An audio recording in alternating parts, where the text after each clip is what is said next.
Okay बेटा, your जो this ji sir. task जी हाँ जी। this task assess the following clinical skills: patient safety, information gathering, communication, patients and relatives, applied clinical knowledge. जी sir. Mrs. XYZ, 26 years of age, जी presents sir. to the infertility OPD where you are a registrar. She is nulliparous and undergoing workup for subfertility. जी Both sir. husband and wife have undergone some tests, results of which are with you. I'll let you know the results, and which जी she sir. expects to discuss with you today. जी She also had irregular periods for the last 8 months, and जी now her LMP is about 2 months back. ठीक है। So your task is: 1, obtain a focus history, जी sir. elicit specific examination and investigation, जी sir. explain diagnosis to the patient, and जी discuss the management plan. ठीक है। You have 10 minutes for this bit. Okay sir. अस्सलाम वालेकुम। जी मेरा नाम doctor Munazza है। आपका क्या नाम है? Asiya, अच्छा आसिया, आपका शादी को कितना अर्सा हुआ है? 6 years. आसिया, मैं आपसे आज आपके मसले के बारे में डिस्कस करूंगी, जो आपकी कंडीशन है, और उसके हिसाब से मैं आपके साथ मैनेजमेंट प्लान डिस्कस करूंगी, ठीक है? और आपको बीच में कोई मसला हो, कोई क्वेरी, जो सवाल पूछना हो, आप मुझसे पूछ सकती हैं, ठीक है? अब आप यहाँ पे अपनी इनफर्टिलिटी की इन्वेस्टिगेशंस के लिए आई हैं हमारे पास, है ना? जी। अच्छा आसिया, मुझे ये बताएं कि आप कभी आपको कभी भी प्रेगनेंसी नहीं हुई, कभी भी कोई ट्यूबल प्रेगनेंसी या मिसकैरेज? No. अच्छा, आपका पीरियड शुरू से ही, जब से आपको पीरियड्स आना शुरू हैं, रेगुलर है? इनमें कोई मसला तो नहीं हुआ, या आपको दवाइयाँ लेके ब्लीडिंग होती है? पहले तो रेगुलर थी जी, लास्ट 6 मंथ से रेगुलरिटी होगी। उसके बाद हमारा थोड़ा सा जी। तो साइकिल उस वक्त आपने फिर दवाइयाँ ली तो आपको ब्लीडिंग आना शुरू हुई? ठीक है। आपको, जैसे आपने मुझे बताया 2 मंथ से आपको पीरियड्स नहीं आए, तो आपने प्रेगनेंसी टेस्ट किया है? प्रेगनेंसी टेस्ट किया, वो नेगेटिव है। ठीक है। अच्छा मुझे बताओ आसिया कि ये जो आपको मसला शुरू हुआ है, इससे पहले कभी शुरू में कभी आपको लंबे अरसे का कोई मसला रहा हो, जैसे आपका किडनीज का, लिवर का कोई मसला, एसएलई या ऐसा कोई प्रॉब्लम तो नहीं रहा जिसके लिए आप लंबे अरसे तक दवाइयाँ खाती रहे हो? नो। अच्छा, कभी आप गिर गई हो, चोट लग गई हो, कभी ब्रेन की कोई ट्यूमर, सर्जरी, कोई ऐसा तो नहीं हुआ कभी पहले? नो। कोई इन्फेक्शन हुआ हो ब्रेन में? अभी रिसेंटली आपने ऐसे तो नहीं कि बहुत ज़्यादा वजन कम किया हो आपने, या बहुत ज़्यादा वजन ज्यादा हो गया हो आपका, या बहुत एक्सेसिव आप एक्सरसाइज करना शुरू हो गए हो रिसेंटली? नहीं, ऑलमोस्ट द सेम। अच्छा, ओके। कोई रिसेंटली आपने कहीं पे आपको किसी ने बताया हो कि आपको कोई पीसीओएस है, या आपके चेहरे पे बाल ज्यादा आना शुरू हो गए हो, एक्नी हो गई हो आपको, या आपको कोई छातियों में से गदूद पानी वगैरह आ रहा हो, ऐसा तो नहीं मसला? नहीं। अच्छा, जो रात के वक्त कभी ऐसा होता है कि आपको ठंडे पानी एकदम से पसीने आना शुरू हो जाए, गर्मी के गुबार चढ़ के, या जैसे कहते हैं कि प्रीमेच्योर जिसको कहते हैं, वक्त से पहले अगर पीरियड रुकने वाले, ऐसे कोई साइंस तो नहीं आ रहे? खारिश रहती हो आपको पेशाब वाली जगह पे, ड्राइनेस रहती हो? नहीं, मुझे सिर्फ ये रात को बैठे बैठे एकदम पसीने आने शुरू हो जाते। अच्छा, उसके अलावा आपने कभी थायराइड का टेस्ट कराया है? कोई आपका सामने से गले वाला जो ग्लैंड है वो सूजा हुआ तो नहीं है? कभी सर्दी गर्मी बहुत ज्यादा लगती हो आपको रूटीन से? काफी दिन पहले कराया था, वो नॉर्मल था। ठीक है। कोई और मसला, जैसे डायबिटीज, कोई टाइप 1, या किसी ने बताया हो आपको, या फैमिली में टाइप 1 डायबिटीज हो, नो। या आपको कोई पर्निशियस एनीमिया, ऐसे कोई, या मेटाबॉलिक डिसऑर्डर होते हैं ना, जैसे ग्लाइकोसीमिया होता है, ये जो हेरिडिटरी होते हैं, पैदाइशी भी होते हैं, ऐसा तो नहीं कोई मसला आपको? नहीं। ठीक है। कोई यूट्रस की बार बार DNCs कहीं से करवाई हो, जैसे लोकल दाई या किसी LHV से तो नहीं कोई आपने मेडिसिन रखवाई, या कोई सर्विक्स के टेस्ट लिए हो आपने, लेट्स कराया हो कभी? कोई 3 साल पहले एक बार हुआ था। ऐसे 3 साल पहले क्या हुआ था? कोई सर्विक्स के टेस्ट हुए थे? कोई कौन नहीं, वापसी हुई नहीं, थी, या दाई से? नहीं, नहीं, नहीं, मुझे उन्होंने अपना मेरी इन्वेस्टिगेशन के लिए उन्होंने DNC की थी। बस DNC एक दफा हुई है? एक दफा हुई थी कि मल्टीपल टाइम्स हुई हैं? एक दफा ही हुई थी। ठीक है। अच्छा, प्लीज मुझे ये बताएं कि आपके खानदान में कोई और आपको इसके अलावा नहीं आपको सॉरी आपको कोई ब्लड प्रेशर, शुगर या इसके अलावा कोई और मसला तो नहीं है, या कोई दवाई से एलर्जी हो आपको, कोई स्मोकिंग वगैरह ऐसा तो नहीं कुछ? नहीं, नो। ठीक है। अच्छा, आपके हस्बैंड बिल्कुल ठीक हैं? आपके हस्बैंड के सारे टेस्ट नॉर्मल हैं? आपको कोई हस्बैंड को कोई इरेक्टाइल डिसफंक्शन या उनके कोई टेस्टों रिपोर्टों में मसला तो नहीं? नहीं। अच्छा, प्लीज मुझे ये बताएं, मैंने आपकी ना कुछ मुझे जनरल फिजिकल एग्जामिनेशन की कुछ फाइंडिंग्स चाहिए सर। जी apart from the vitals and, जी सर, जी apart जी from vitals बोलिए। and cardiovascular and respiratory system examination, I need to know whether there are any signs of hyperandrogenism or virilization present. No. Any signs of hyperthyroid enlargement or hypothyroid no. signs present? No. Any acanthosis nigricans present or any Cushing syndrome signs present? No. Okay. On abdominal examination, is there any mass palpable, or on bimanual examination, any mass palpable? No. abdominal exam is soft and non-tender. No masses per And on bimanual examination, nasal clear, uterine size normal. Nutrient size is normal. Okay, sir. Sir, I need specific investigations. Apart from the baseline investigations, I need to know serum FSH and LH. FSH is 76 and LH is 40. Okay, and any ultrasound, pelvic ultrasound report available? Ultrasound which shows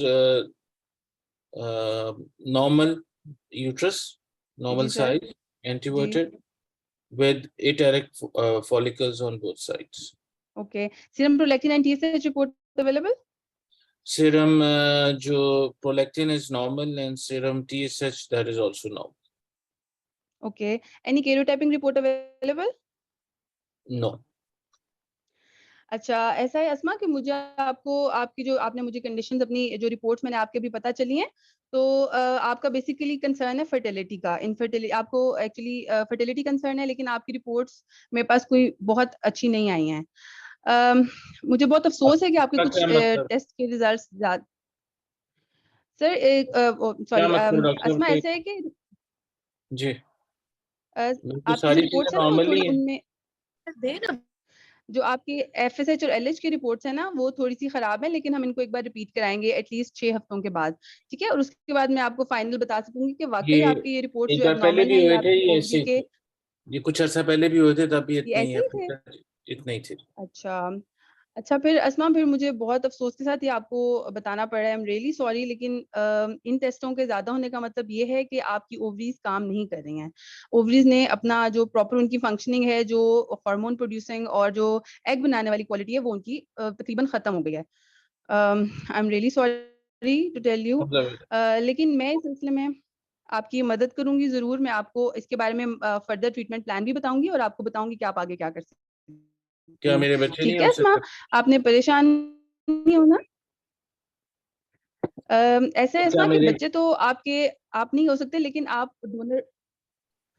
donor वो side से आप बच्चे पैदा कर सकती हैं, मतलब donor egg से लेके बच्चे पैदा कर सकती हैं, या आप एडॉप्शन और उस तरफ जा सकती हैं। लेकिन पहले मैं आपको तफसील से बताती हूँ, आपका जो कंडीशन है इसको कहते हैं प्रीमेच्योर ओवेरियन फेलियर, ठीक है?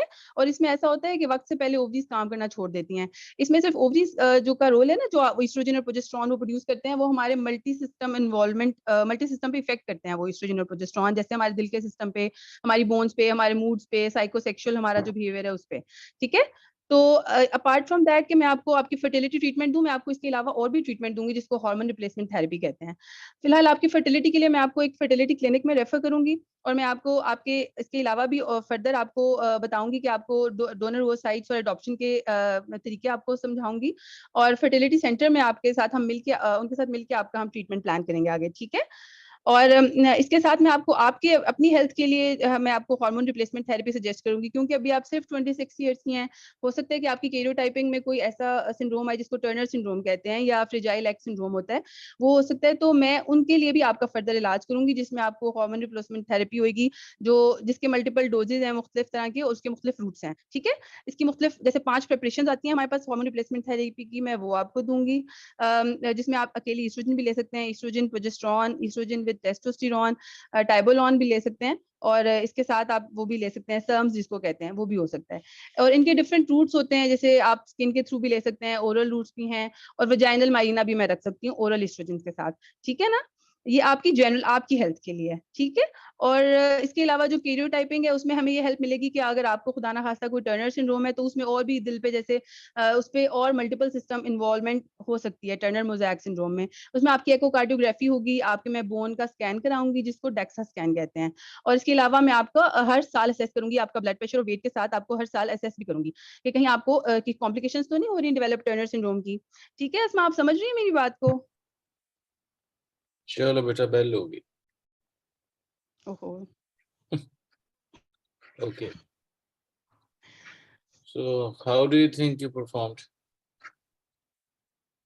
सर पता पता नहीं सर। क्या मतलब? आपको नहीं पता तो किसको पता होता? सबसे अच्छा तो सर कैंडिडेट मुझे को लगता है पता कि होता। जी। सर मुझे लगता है कि हिस्ट्री में मैंने ज्यादा लेंथी हिस्ट्री पूछ ली, तो उसलिए मुझे बाकी मैनेजमेंट डिस्कस करने के लिए टाइम थोड़ा रह गया। मतलब हिस्ट्री अगर एक दफा आपने मुझे नाइट स्वेट्स का बता दिया था, तो I think I should have move to that, कि मुझे पीओएफ की तरफ जाना चाहिए था पहले ही। ओके, शाबाश। और एनीथिंग? सर और आई थिंक सर जो जनरल फिजिकल एग्जामिनेशन है उसमें भी फिर मुझे मैंने बहुत ऑटोइम्यून डिजीजेस सबका मैंने सिम्टम्स पूछे, फिर मुझे वो भी नहीं पूछने चाहिए थे लाइक सर, क्योंकि मुझे लगा कि 26 ईयर्स है, शी इज टू यंग, तो मुझे सारे एस्पेक्ट्स को कवर करना चाहिए, तो इसलिए मैंने मल्टी सिस्टम सारे सिम्टम्स भी पूछे और जीपी भी पूछा। आप अ, टर्नर सिंड्रोम पे इतना क्यों एम्फेसिस कर रहे थे at the age sir of देखिए 20? सर टर्नर मोज़ैक तो हो सकती है, मतलब सेकेंडरी एमेनोरिया के कॉज में तो सर हो सकती है ना। नहीं, उससे फिर आप क्या करोगे? सर उसमें ये How होता है will कि how will you take the management forward with this Turner syndrome? Sir Turner syndrome में फिर ये होता है कि आपकी फर्दर मैनेजमेंट में उसकी जनरल हेल्थ पे के हम फोकस ज्यादा बन जाता है, जैसे हम उसकी कार्डिक स्टेटस पे, उसकी सीलियक डिजीज या अदरवाइज जो उसकी कॉम्प्लिकेशंस हैं टर्नर सिंड्रोम की, उस पे जा सकते हैं। उनकी ईयरली फॉलोअप, उनकी मैनेजमेंट, और फिर उसकी हेरिडिटरी उसकी उसको काउंसिल कर सकते हैं। Okay. नहीं तो what do you think that normally अगर पहले जिनके let's suppose सारी years periods वगैरह ठीक रहे हो और ये अभी आके लास्ट कोई 6 मंथ से प्रॉब्लम हो रही हो, तो उसमें चांसेस ऑफ टर्नर होने के कितने? Sir Turner Is that- mosaic हो सकती है ना सर, तो उसके लिए तो केव टाइप करानी पड़ेगी टर्नर मोज़ैक को, या फ्रेजाइल एक्स को, या डिलीशंस को करने के लिए नहीं, फाइंड अगर आउट आपने करने के उसका लिए। डायग्नोसिस ही हमने POI कर दिया है तो फिर भी हम टर्नर का वर्कअप करेंगे। सर पीओआई के एक कॉज में तो टर्नर है ना सर। ओके। ये बेटा पेशेंट आई किस चीज के लिए थी? सर ये What do you सब फर्टिलिटी के think? लिए। एक और अगर इसका सर सिनारियो सब पढ़ो फर्टिलिटी थी आप। उसका मेन कंसर्न, और 2 मंथ्स का एमेनोरिया था उसका सर। और उससे पहले उसी और सिनारियो में सर उसने इरेगुलरिटी ऑफ पीरियड्स से। सर उसको इरेगुलर साइकिल थे 8 मंथ से जी, हाँ। और वो नली पैरिस। नली पेरिस थी, वो आपने कहा कि सब फर्टिलिटी थी, और दूसरा जी जो उसकी इरेगुलरिटी थी उसको आपने कितना टैकल किया? सर उसके मैंने पीसीओज, प्रोलैक्टिन और वो उसको पूछा, और नहीं, थायराइड आपकी पूछा। उसकी में थी सर तब मैं उसने बेटा मैनेजमेंट की बात मैं कर रहा हूँ ना। सर जब मैनेजमेंट में आपने मुझे FSH 76 और 40 दे दिए रिपीट के बाद भी, हाँ, तो फिर सर वो फिर पीओएफ की तरफ चला गया सारा, चला तो गया तो इसलिए फिर। क्या उसमें उसमें भी आपको रेगुलरिटी के लिए पेशेंट से बात नहीं करनी चाहिए? Would she have periods in the future और नॉट? और अगर आएंगे तो किस तरह आएंगे? जी सर। जी। देखो ना, इसमें जो आपका, मैं हर क्लास में मेरा ख्याल है ऑलमोस्ट, देखिए मेरा पेट हो गया कि जो पहले 2 मिनट हैं उसमें थोड़ा सा अपने आप को ऑर्गेनाइज करके हाईलाइट करो कि कौन कौन से हमने उसके इश्यूज को जो हमने एड्रेस करना है या उसको हमने टैकल करना है। जी। Basically, it was kind of divided between, I think, two parts of this premature ovarian failure, which I think जितनी time में था उसमें you didn't do that bad उसमें cover करने में. But the other part was of this क्या कहते हैं, irregularity of the periods, जिसको हमने कुछ जी। ज़्यादा मेरे point of view से lift नहीं कराई. तीसरा जो इसमें सबसे important चीज़ जो थी, जो आपने नहीं पूछा है, आपने उसका एक एजुकेशन स्टेटस नहीं पूछा। जी वो सर। मैं इसलिए कह रहा हूँ इम्पोर्टेंट है। नंबर 1 ऑफ कोर्स वो तो एक वो पेशेंट की इंटरेक्शन उसके लिए, उसकी हिस्ट्री में वैसे एक important component. Number 2, you are using lot of medical language during whole of this process. अगर तो जी सर। एक यही पेशेंट को मैं कहता कि जी कि एक डॉक्टर है, हुँ। तो फिर तो ये आपकी सारी चीज़ें ऑटोमेटिकली उसपे फिट हो जाती हैं। जी मैं सर। इसमें आपको ये कह देता कि जी कि पेशेंट मैट्रिक पास है या वो है, तो फिर वो जो मेडिकल टर्मिनोलॉजी है उसको then you have to kind of rephrase. जी and sir. One of the things which you, मुझे आपने मौका नहीं दिया सवाल पूछने का। वो 2-3 थे इसमें। नंबर 1 कि जी कि क्या मेरे अंडे नहीं बनेंगे आइंदा कभी, या हम अंडे और किस तरह नया बना सकते हैं। And normally as you know the answer for that kind of thing question is that कि जी के जब एक दफ़ा कोई भी बच्ची पैदा हो जाती है, हुँ, उसमें हुँ। अल्लाह मियाँ एक दफ़ा ही उसके सारे एग्स डाल देता है। अब दैट टर्मिनोलॉजी जो मैं वर्डिंग यूज़ कर रहा हूँ, ये एक नॉर्मली जो मेरे पास पेशेंट एक लेमैन आता है उसके लिए मैं करता हूँ, लेकिन अगर वो डॉक्टर हो तो then of course it's different. जी सर। जी। और हमारे पास जितनी टेक्नोलॉजी है, हम अनफॉर्चुनेटली नए एग्स नहीं बना सकते, हम उनको ओवरी से बाहर निकाल सकते हैं। And in your case those eggs according to these reports, और जो आपकी पहले भी हुई जिसमें कंफर्म हुआ, लाइकली चांसेस है कि वो आपके एग्स का जितना रिजर्व था वो अब खत्म हो गया, हम cannot make next. Yes. जी। और जब डोनर की आप बात करोगे, living in our society, you need to kind of थोड़ा सा उसमें एम्फसाइज करो कि जी कि यस, पाकिस्तान के अंदर तो यार इस्लामिक कंट्रीज में इट इज नॉट अलाउड, लेकिन there are certain countries in the world, Islamic ना कहो सॉरी, मैंने कहा हुँ, जी कि हुँ। हमारी कंट्री में इट इज नॉट अलाउड, लेकिन there are certain places in the world where it can be arranged or done, हम आपको उसका बता हुँ। देंगे आगे। It's your choice, you want to go in or not to go in, that ठीक है sir. Part will come to. So जी सर। आई थॉट कि जी इसमें पहला वाला हाफ आपका पीओआई वाला, I think you more less you covered it very well करेंगे। और जो जो दूसरा वाला पार्ट था ऑफ दिस इरेगुलरिटी, उसको भी हुँ, साथ हुँ। आपने करना, और ऑफ कोर्स थोड़ा सा आपने उसका हार्ट उसकी बात की, लेकिन मोस्ट इम्पोर्टेंटली आगे जो हमने उसको नॉर्मली जो इतनी यंग पेशेंट्स जो हमारी होती हैं, उनको अगर हमने एचआरटी देनी है, हुँ, हुँ। उसमें कौन सी देते हैं आप, विच इज द सर हम रिकमेंडेड? एस्ट्रोजन प्रोजेस्टेरोन देते हैं कंबाइंड और क्या उनको हम साइक्लिकल देते हैं। साइक्लिकल देते हैं, विच मीन्स जी। के they can be put on simply on simple contraceptive pill, Femilon जी पे सर। डाल दो, जी, जी। जी, जी, बिल्कुल। इज जी। Cheap simple.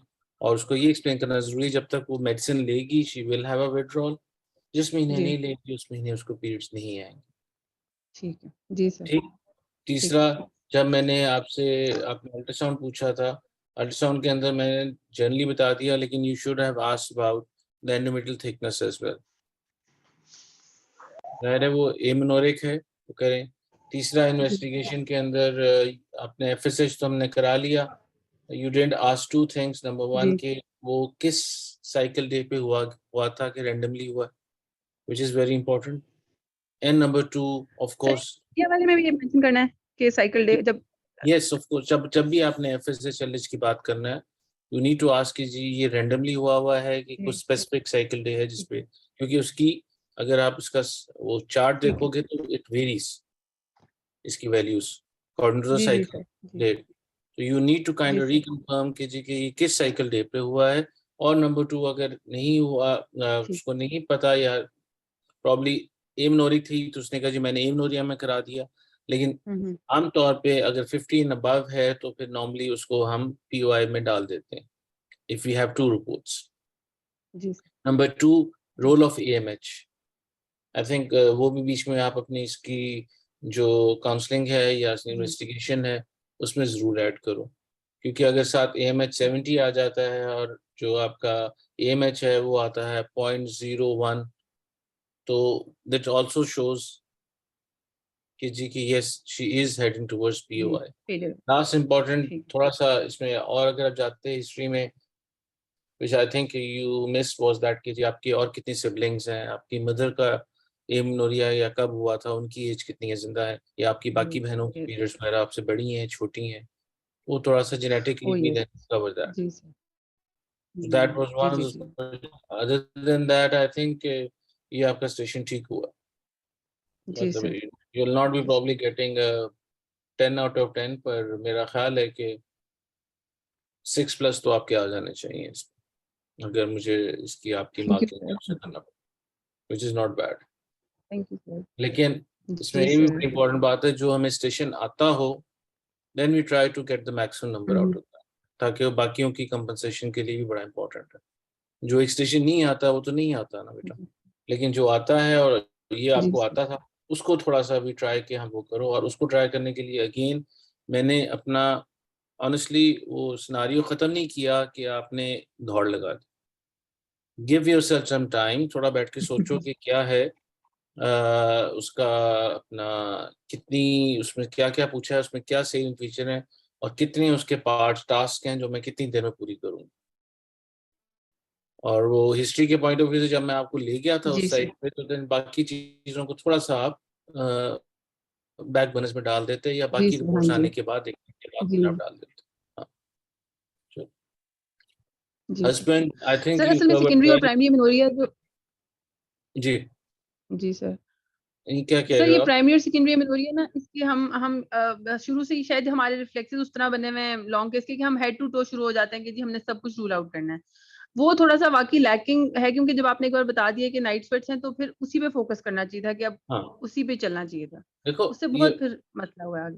देखो इस एग्जाम की सिर्फ जिंक्स ही यही है कि अगर आप खुंडी जिसको कहते हो वही यही है कि अगर आप सिर्फ ये पकड़ के पहले 2 मिनट में अपने आप को ऑर्गेनाइज कर लो कि जी मैंने किस किस चीज़ों को इसमें उसके या इसके कौन से इश्यूज हैं उनको मैंने कैसे टैकल करना, वो आपको उसमें जाहिर है बाद में जब आप जाओगे कुछ चीज़ें आपका एग्जामिनर देगा या कुछ रोल प्ले वाला बताएगा, जो जिस तरह फिर वो इन्फॉर्मेशन देगी उसके हिसाब से फिर आप, लेकिन उस टाइम पे 2 मिनट में अपने आप को ऑर्गेनाइज करना कि जी 26 साल की फीमेल है, फर्टिलिटी का उसका इशू है, अब उसको सेकेंडरी एमेनोरिया प्रॉब्ली हो गया है या उसके इरेगुलर पीरियड्स आ रहे हैं, तो उसको हमने कैसे लेके चलना है, कि बेसिक टेस्ट कौन से होंगे, टेस्ट के बाद हम आगे कैसे चलेंगे, and then how will we proceed. जी सर ठीक, but you actually did well, जी sir, you actually did very well. तो क्योंकि इट्स नॉट एन इजी, पर आई थिंक जो था वो ठीक है। हस्बैंड को भी जितना आपने कवर किया उतना ही होना चाहिए इन दिस क्लिनिकल सिनेरियो, उसकी डिटेल में जाने की जरूरत नहीं कि जी हाँ जी उसका टेस्ट हुआ था ठीक था, कोई क्वाइटल इश्यूज तो नहीं है जो करके कर दे। I am not very sure about karyotyping कि वो कब करानी चाहिए या नहीं करानी चाहिए। हाँ एक बात, मैंने आपको क्लिनिकल सिनेरियो में ये बताया था कि आप फर्टिलिटी क्लिनिक में बैठे हो, अब while you डिस्कसिंग आपने कहा कि जी मैं आपको किसी फर्टिलिटी क्लिनिक में भिजवा दूंगी, वो तो आई ही फर्टिलिटी क्लिनिक में थी आपके पास, दैट मीन्स कि आप वहाँ की इंचार्ज हो, आगे आपने लेके चलना। हाँ वो एक मैंने पॉइंट आपका लिखा था कि उसमें फिर आपको मतलब आप खुद बैठ के तो नहीं, ये तो नहीं कि जो मरीज आके पूछता है कि जी फिर आप कहते हो कि जैसे किसी अच्छे से डॉक्टर के पास ले जाए, जी सर, वो तो मरीज आपके पास फिलहाल आया है ताकि उसके आगे वो आगे करेंगे। जी सर ठीक, और सर प्लीज मुझे थोड़ा सा मैंने जीपी का पूछना था सर, इसको ऐसे ही लेके चलना है कि I need the vitals of the patient and also cardiovascular respiratory system examination and specifically I need science of hyper. ठीक, वो देखो आपने वो PCOS को करने के लिए आपने वो कवर कर लिया, थायराइड को कवर कर लिया, The only thing you didn't ask was BMI. BMI पूछना जरूरी था एक। Oh yes. वो that was important जी कि you missed on to the BMI part कि ठीक है, लेकिन वो I thought कि जो आपने already शुरू में ही अपनी हिस्ट्री पूछ लिया था कि वजन आपका बहुत ज्यादा बड़ा तो नहीं या कम तो नहीं हुआ इस किस्म से, चलो दैट्स ओके। लेकिन वो जो आपकी ये एग्जामिनेशन है उसमें probably we missed that part only. जी सर। सर मैं वही पूछ रही हूँ कि एग्जाम में भी ऐसे ही बोलना है ना, यानी कि कोई भी केस है, ये हाँ नहीं कोई बिल्कुल, भी केस है तो यही ऐसे ही बोलना है? देखो it will depend upon the task. May be आपको जी एग्जाम जी में जी एक उन्होंने आगे कोई पेशेंट लिटाया हुआ हो या कोई डमी लिटाई हो, जिसमें उन्होंने कहा होगा जिसको इस पे जनरल फिजिकल करके दिखाओ या इस पे पहले एग्जामिनेशन करके बताओ या इसकी एब्डोमिनल फाइंडिंग बताओ, वो फिर जी। टास्क स्पेसिफिक है ना। इसमें हाँ जो मैंने जी हाँ आपको जी, टास्क ठीक दिया है। था इसमें जी let me see, elicit specific examination and investigation। जी तो इसमें बहुत सारी चीजें निकल भी जाती थी, लेकिन स्पेसिफिक के अंदर जो आपने सारी चीजें पूछी सारे BMI के, बाकी I think it was all complete. ठीक है sir, thank you sir. May be उसमें आप टेस्टोस्टेरोन ऐड कर सकते थे, लेकिन टेस्टोस्टेरोन नॉर्मली तब किया जाता है अगर उसकी टेस्टोस्टेरोन बहुत ज्यादा है या कोई इस जी किस्म जी की जी, और चीजें आ रही। विजुअलाइजेशन के हाँ साइंस हो, जी सर। साइज हो तो फिर आप कर सकते हो, आई थिंक बाकी तो वी वर फाइन। जी ठीक है सर, ठीक। ठीक है, एंड जो वन लास्ट थिंग वो मे बी अगर टाइम हो इसी में, वो टॉकिंग अबाउट एडॉप्शन। जी सर। एडॉप्शन का भी सर थोड़ा सा बीच में अगर कहीं जिक्र हो जाता तो that would have kind of increase the trend, क्योंकि अगर, लेकिन उसमें जब आप उसको काउंसिल कर रहे थे वो टाइम भी थोड़ा था, मैंने रोका भी नहीं आपको जी उसमें। सर। मे बी थोड़ा सा आप उसको कैंडिडेट को भी, कैंडिडेट कह रहा हूँ, रोल प्लेयर को भी रिस्पॉन्ड करने के लिए टाइम दो, कि जी वो भी आगे क्वेश्चन पूछेगा तो आप लेकर बाकी आई जी थिंक सर, सही है। ठीक। ठीक है सर सर। इसमें एएमएच का रोल क्या जी सर। होगा जो एएमएच के लिए आपने कहा है? बेटा अगर FSH 70 हो गया है और AMH is come down to 0.0 something, तो वो आपका जो डायग्नोसिस है उसे रिकन्फर्म कर देता है। सर लेकिन दो अगर फाइंडिंग हमें उसने कहा ना पेशेंट ने कि मुझे 2 दफा मेरा हो चुका है एफएसएच, तो फिर भी एएमएच हम करवाएंगे दोबारा मेरा रिकन्फर्म ख्याल करने है के लिए? कराने में आजकल, क्योंकि देखो उसमें हमें ये तो उन्होंने ये नहीं पूछा कि जी FSH कौन से डेज पे हुआ था, दोनों साइड दोनों टाइम पे। दूसरा अपना AMH की काफी सिग्निफिकेंस है टू ओवेरियन रिजर्व को आइडेंटिफाई करने के लिए। बेसिकली तो इनका ओवेरियन रिजर्व खत्म हो गया ना। सर एएमएच नॉर्मल हम कितना लेंगे मतलब? 1+, वुड लाइक कि इस एज में 1+ जो होता है उसमें आपके रिजर्व इज फाइन। सर अगर कुछ रिजर्व अगर रह रहा होगा तो क्या ओआप रिजर्व कर सकते हैं? इसमें कोई क्राइटेरिया है ऐसा?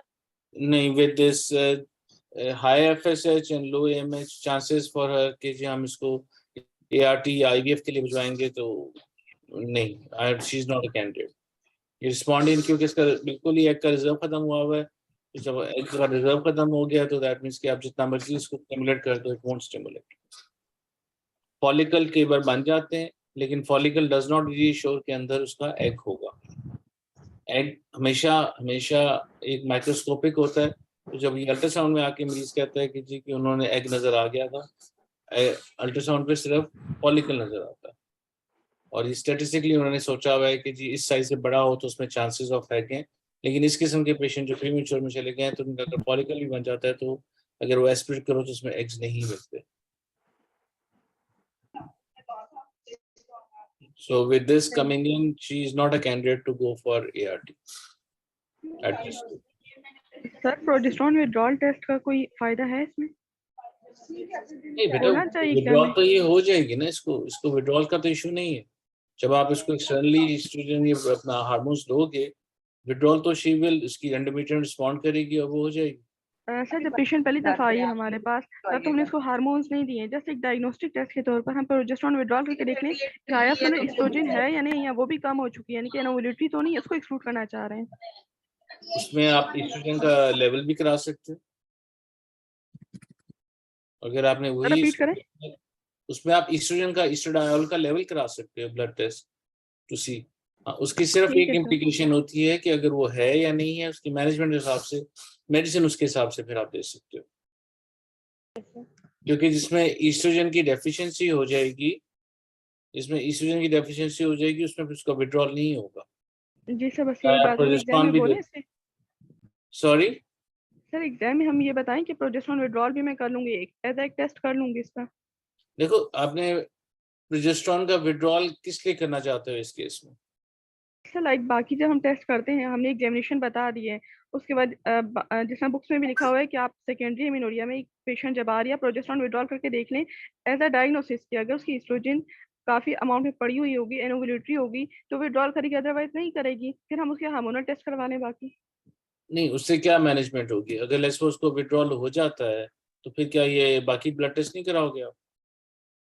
मतलब एस्ट्रोजन काफी अमाउंट में पड़ी हुई है, फिर हम बाकी टेस्ट करवा लेंगे क्या? बाकी एनोवुलेटरी डे 21 प्रोजेस्टेरॉन करवा लेंगे। नहीं बेटा, मुझे ये समझ नहीं आ रही। हम बात कर रहे हैं उसकी ओवुलेशन की, बात नहीं कर रहे कि उसकी ओवुलेशन हो रही कि नहीं हो रही। हम तो उसकी ये देखना चाह रहे हैं, जो ये बेसिकली क्लिनिकल सिनारियो है, ये क्लिनिकल सिनारियो किस चीज का था? कॉफ का है। ठीक सॉरी? है सर, यानी सर प्रीमेच्योर ओवेरियन इंसफिशिएंसी का है। हाँ, तो इसमें बस हम ऐसे ही कर लेंगे कि उसका ट्रांसवेजन स्किन आपने बताया, एंडोमेट्रियल थिकनेस ऐसे मालूम कर लेंगे। जरूरी नहीं है फिर प्रोजेस्टेरॉन विड्रॉल करवाया जाए, बाकी हार्मोनल टेस्ट नहीं, करवा लेंगे। हाँ मेरा नहीं ख्याल इसका ये विड्रॉ कराने का सिर्फ एक इंडिकेशन आपकी बनती है, एक इंडिकेशन आपकी बनती है, वो दैट इज कि अगर आप विड्रॉ करा के जो एफएसएच लेवल है वो सेकंड डे पे कराना चाहो, सेकंड या थर्ड ठीक है लेवल, सर। अर्ली ठीक है सर, फॉलिकल फेज। ये भी सही अगर है। वो कराना है दैट बिकम्स द जस्टिफिकेशन, लेकिन जो ऑलरेडी उसकी 2 दफा ये रिपोर्ट आई हुई है उसमें फिर इस स्टेज पे पेशेंट का विड्रॉल नहीं हम कराएंगे। हाँ, उसकी मैनेजमेंट प्लान के अंदर वी कैन डिस्कस कि जी अगर she is young and she wants to lead every month, तो उसके लिए मैनेजमेंट हम उसका वो करके देख लेंगे। क्योंकि देखो ना, अगर तो ईस्ट्रोजन की कमी है उसकी, तो आप प्रोजेस्टेरॉन देते भी रहोगे तो उसको विड्रॉल नहीं होगी। जी सर, बस एक टेस्ट के तौर पर लिखा हुआ था बुक्स में कि आप करवाते हैं कि देखने के लिए, बस इसमें फिर ना करवाएं, बस एंडोमेट्रियल थिकनेस मालूम कर लिए। अगर वही कम आ रही है, 2 दफा कंफर्म हो चुके, बस फिर हम आगे हार्मोन वगैरह करवाएं इसके, और फिर हाँ ट्रीटमेंट डिस्कस करेंगे। हाँ, कि उसकी वजह ये बेटा, टाइम हमारे पास सिर्फ 10 मिनट्स है ना, उन्होंने हर क्लिनिकल सिनारियो तो नहीं, उन्होंने ये भी इस एग्जाम का खूबसूरती है कि उन्होंने जब ये बनाते हैं टॉक्स, वो पूरा चैप्टर ऑफ पीओआई नहीं डिस्कस करना चाहते आपसे, उसकी कोई स्पेसिफिक या इम्यूनोरिया, पूरा सेकेंडरी इम्यूनोरिया नहीं डिस्कस करना चाहते आपसे, वो उसकी स्पेसिफिक कुछ चीजें जो हैं वो देखना चाहते हैं कि आपको वो पता है कि नहीं पता। जब आपका लॉन्ग केस होता था फिर उसमें देयर वाज अ पॉसिबिलिटी कि वो पूरा क्लिनिकल सिनारियो कभी उधर लेके जाके कभी उधर लेके जाके वो जरूर डिस्कस कर ले। ठीक है सर, और इसमें हम as a breaking bad news भी इससे आएगा कि इसमें हमारे पास 3 चीज़ों को हमने जो है ना एड्रेस करना होगा। इसकी इनफर्टिलिटी को, उसकी जो है ना हमें एचआरटी जिस तरह से पोस्ट मेनोपॉजल सिम्टम आने शुरू हो जाएंगे, तीसरा उसको साइकोलॉजिस्ट थेरापी भी चाहिए होगी। 3 चीज़ों को एड्रेस कर लेंगे इसमें बस। यस, और उसकी इरेगुलरिटी ऑफ पीरियड्स को भी डिस्कस करोगे कि आप क्या जी सर। चाहते हैं, मे बी शी ठीक है doesn't sir. Want to have periods, तो उसके ठीक हिसाब है से सर, कंटिन्यूस और सिक्वेंशियल हम स्टार्ट कर देंगे। यस। ठीक है सर। तो इसमें अगर एएमएच नॉर्मल होगा इसमें बेटा तो वेरी सर वेरी काउंसलिंग और अनलाइकली। मैनेजमेंट में क्या डिफरेंस पड़ेगा? किस चीज का बेटा? सर अगर इस केस में एएमएच नॉर्मल होगा तो काउंसलिंग और मैनेजमेंट पे क्या डिफरेंस नहीं, आएगा? ये पॉसिबल नहीं है बेटा कि एएमएच नॉर्मल एफएसए इतना हाई हो जाए और एएमएच नॉर्मल आ जाए, फिर आपको रीचेक करके रिपोर्ट्स दोबारा रिकन्फर्म करनी पड़ेगी। ये दोनों रिपोर्ट्स आपस में कॉन्ट्रडिक्ट कर रही हैं। लेकिन ओके अगर सर। उसमें से, हाँ, अगर आप उससे पूछें कि इन दोनों में से ज्यादा रिलायबल ओवेरियन रिजर्व के लिए कौन सी है, वो एएमएच है। लेकिन ये पॉसिबल नहीं है कि एक नॉर्मल आ जाए और एक बिल्कुल 70 तक चली जाए। हाँ, ये जरूर पॉसिबल है कि वो नॉर्मल आ जाए और एफएसएच आपका जो है वो 18-15 इस वैल्यू पे आ जाए।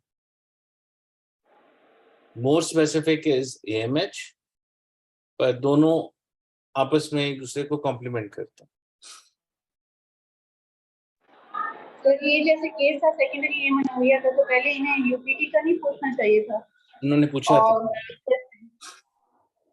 ऑफ कोर्स जब भी सेकेंडरी इम्यूनिटी आएगा, आपने स्टार्ट ही शायद प्रेगनेंसी को करना था, लेकिन उसको she asked about the pregnancy test which I said was negative. Okay sir. Sir ये तो प्री मेनोपॉजल है, तो इसे तो हम कंटिन्यूअस नहीं दे सकते ना, हम तो इसे सीक्वेंशियली देंगे। At this age, yes, sequential would be better. Yes sir. और सर ये प्रिपरेशन किस नेम से आती है? हमें तो सिर्फ ये का पता है जो हमारे हॉस्पिटल में पेशेंट्स को दी जाती थी लिवियोल के नाम से, तो एचआरटी किस नेम से आती है जो हम कंबाइंड एचआरटी? बेटा इसमें तो बड़ा आसान है, जो इतनी यंग पेशेंट्स होती हैं इनको तो आप सिर्फ फेमिला या कॉन्ट्रासेप्टिव पिल पे डाल दो। ये वो पेशेंट नहीं है जो 40+ पे हैं या उसमें प्रीमेच्योर उसमें चली गई है अबाउट, जो 40 के करीब है ज़ाहिर है उसमें आप एचआरटी नहीं दे सकते या अपना ये फेमिला नहीं दे सकते। लेकिन ये यंगर पेशेंट के अंदर तो it's very simple, you put them on Femilon, जो उसकी जो हार्मोन्स की प्लेसमेंट भी करती रहती है और दूसरा उसका विड्रॉल भी होता रहता है उसके साथ। लेकिन according to book it is written के जो ये फेमिला और कंट्रासेप्टिव पिल्स में जो ये हार्मोन लेवल होता है that is much higher than what is needed for an HRT, तो it's better that we prescribe HRT instead of these contraceptive pills because for contraceptive high level of hormone is needed in younger patients जो 25-26 साल की हैं और उसमें आप कर सकते हो, बियॉन्ड 35 नहीं कर सकते। तो सर वो बियॉन्ड 35 एचआरटी का नेम वो आपके डिफरेंट नाम के काफी सारे आते हैं, जिसने आपने लिवियोल का नाम लिया, टिबुलोन है, और उसके बाद क्लाइमिन आया करती थी, मैं ख्याल क्लाइमिन बंद हो गई अब, और लास्ट एक और थी जो मेरे जहन से निकल गई।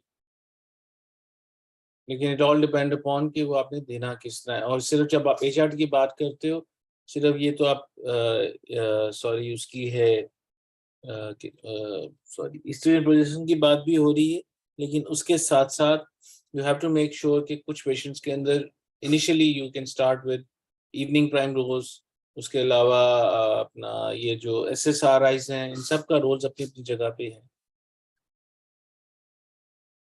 जो, और ऑल्सो मोस्ट इम्पॉर्टेंटली जब भी आपने प्रिस्क्राइब करनी है you have to make sure कि आइदर यूट्रस इज इंटैक्ट और यूट्रस इज एब्सेंट, क्योंकि जिसमें यूट्रस इंटैक्ट होगा तो उसमें आपको उसका विड्रॉल करना बड़ा जरूरी है। अगर यूट्रस इज एब्सेंट तो फिर उसमें सिर्फ ईस्ट्रोजन दे देते हो, और जो ईस्ट्रोजन नाम आती है वो नॉर्मली आती है ये प्रेमरिन। अगर उसको सिर्फ लोकली यूज करना है, उसको लोकली सिर्फ इश्यूज हैं, ड्राइनेस है, उसके लिए उसकी क्रीम भी यूज की जा सकती है, अदरवाइज फिर आप इसकी टैबलेट भी दी जा सकती है।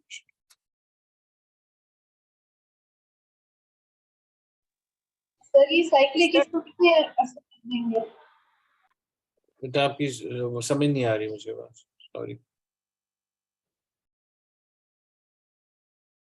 आपने जो क्वेश्चन पूछा मुझे समझ नहीं आया बेटा, उसको रिपीट करो। सर ये साइक्लिक कितने अरसे तक देंगे इनको एचआरटी, और कितने अरसे के बाद इनको कंटिन्यू कर देंगे? नहीं, वो तो then you will reassess patient की कंडीशन एंड एवरीथिंग, वो करो। लेकिन आप क्या कॉन्सेप्टिव पिल जो आती है 26 साल की एज में, उसको कितनी देर के लिए दे सकते हो? How long can you, patient को चाहिए और कहती है कि मैंने पिल खानी है, 26 ईयर्स की है और कोई रिस्क फैक्टर्स अगर नहीं है, कोई कॉन्ट्राइंडिकेशन नहीं है, मीग्रेन सारी चीजें अगर नहीं आती, तो कितने अर्से तक वो खा सकती है? तो 50 इयर्स तक दे सकते हैं। लेकिन बीच में आप 26 से 50 साल 25 साल के लिए तो आई वुड नॉट रिकमेंड कि आप देते रहोगे, लेकिन बीच में उसको तो एटलीस्ट एवरी 6 मंथ और 1 ईयर के बाद उसको बेड बुला के उसको एवेलुएट करके साइंस चेक करके उसका ब्लड प्रेशर चेक करके then you can always decide कि शुड वी कंटिन्यू कि नहीं। ठीक है सर, थैंक यू।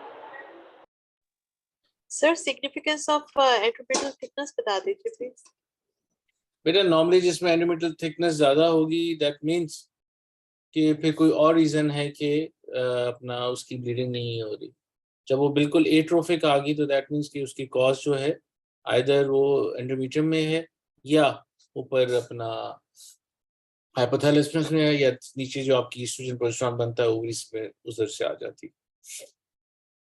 अगर उसकी वहाँ पे एंडोमेट्रियल थिकनेस ज़्यादा आ रही है दैट मीन्स कि देन फिर बाकी चीज़ें उसकी कॉज रूल आउट करने के लिए उसकी बायोप्सी या आगे चले के चलना कोई जरूरी या उसको विड्रॉल की ऐसी जरूरत पड़ी। पैथोलॉजी पॉइंट सर इसकी हिस्ट्री में जैसे आपने डीएनसी की हिस्ट्री दी थी 3 इयर्स बैक, तो हमें एचएस का स्टेरोस्कोपी का पूछना चाहिए था टेस्ट में। नहीं बेटा देखो, अगर तो उसका 3 साल के बाद उसको फिर इरेगुलर पीरियड स्टार्ट हो जाते तो फिर आप कर सकते थे। वो हम तब करते, मैं तब करता अगर उसका एफएसएच और एएमएच नॉर्मल आता, फिर then cause cause would have been there. लेकिन वो 3 साल पहले हुई, उसके बाद उसको पीरियड्स रेगुलर आते रहे, उसके बाद कोई प्रॉब्लम नहीं हुई, तो hopefully that will be fine. वो मैंने बीच में थोड़ा सा इसलिए डाला था the chances of PID Asherman, वो हो सकता था, लेकिन अगर उसमें उसके बाद आपके पीरियड्स ठीक आते रहे फिर then there is no point. Okay sir, thank you. चलो बेटा सर अगर प्लीज मुझे एक बात बता दें सर। जी सर वो मैंने ये पूछा था कि सर जब हम टोक्स के स्टेशन पे जाएंगे तो क्या वो पेपर पे हमें अलाउ करेंगे कि हम बुलेट्स बना लें, जैसे आपने मेंस्ट्रुअल इरेगुलरिटी का बना लिया एक बुलेट, फिर बना लिया पीओएफ यानी सिम्टम्स का, तो सर ये बना सकते हैं हम वहाँ पे लिख सकते हैं कुछ? मेरा ख्याल है बना सकते। और सर हम ड्रॉ करके पेशेंट को अगर दिखाना चाहें कि ये आपके बिल्कुल एशरमैन है तो ये डीएनस बनी हुई है या यूं हम करेंगे, ये भी अलाउड है? सॉरी बेटा आपकी आवाज नहीं आई। सर जैसे हम पिक्चर से ड्रॉ करके पेशेंट को समझाना चाहेंगे जैसे यूट्रस बिल्कुल है या कर सकते हो। Anything which can help you to explain something to somebody other the examiner, और वो जरूर कर। सर वहाँ पर तो पेजेस नहीं थे, वहाँ पे सिर्फ एक हमारे हाथ में पेन था।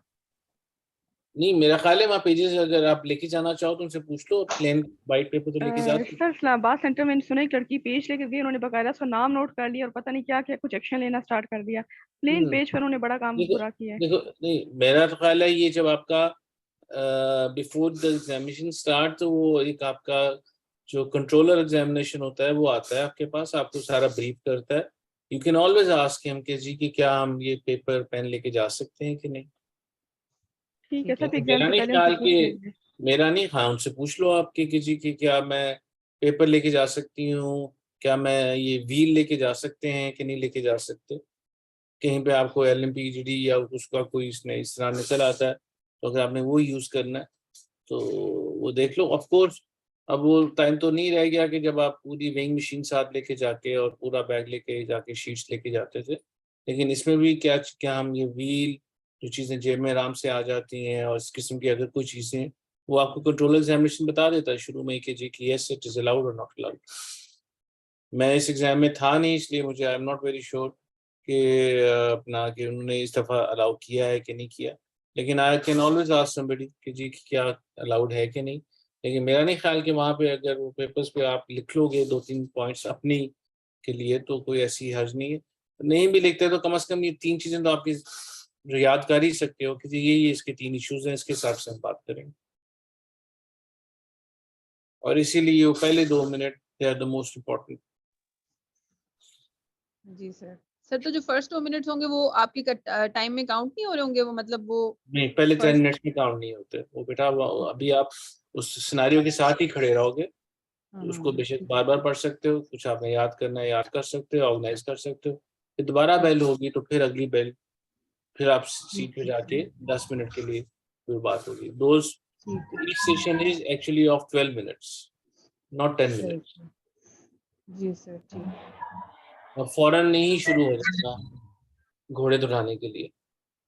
जी सर जी सर हाँ, थैंक यू थोड़ा सा सर। ऑर्गेनाइज कर लोगे, यू विल बी ओके इंशाल्लाह। जी सर थैंक यू सर, चलो thank you so much. Okay बेटा, अगर कोई और क्वेश्चंस नहीं है तो thank you sir. Good luck and खुदा हाफिज।